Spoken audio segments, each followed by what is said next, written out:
All right, we'll get you updates on that. Moving on to our next story. Shigeru Ishiba was set to be voted in by Parliament as Japan's next Prime Minister on Tuesday. He unveiled his cabinet as he seeks to heal party divisions and prepare for an October 27 election.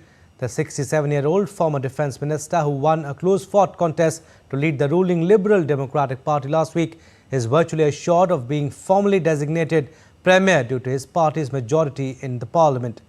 The result of the vote will be followed by the Emperor formally appointing Ishiba and his cabinet in a ceremony at Tokyo's Imperial Palace.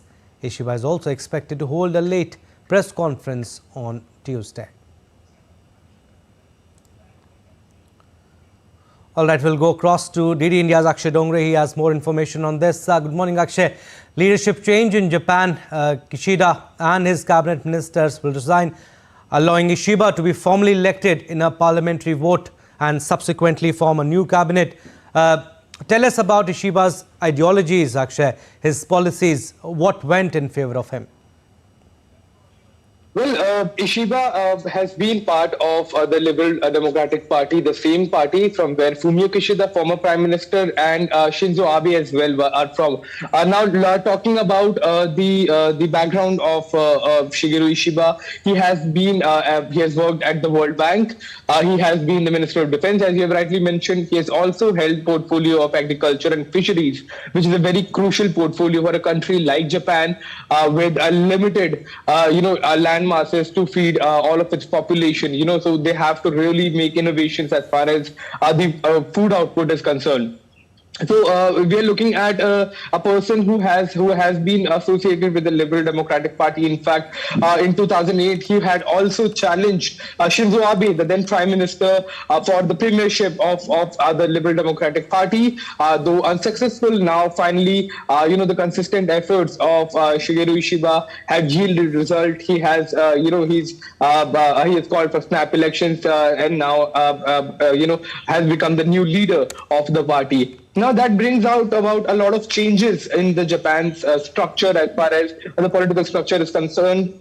Now, it remains to be seen that under these changing geopolitical scenarios in the South China Sea area region, be it the Indo-Pacific region, how monumental are going to be the shift of Japan's government as far as the security apparatus is concerned. Whether it is going to be more aggressive with the kind of hegemony China is exhibiting in the region, or whether it is going to be more diplomatic, that remains to be seen. But the announcement that snap elections are to be conducted is also a huge show of strength that is being done by the Liberal Democratic Party in a bid to show that the party still remains very powerful in the country's political scenario. Actually, you spoke about snap elections. He plans to call a parliamentary election and will try to seek an early public mandate on 27th October. Perhaps he wants to go to the voters quickly, possibly to capitalize on his recent party victory?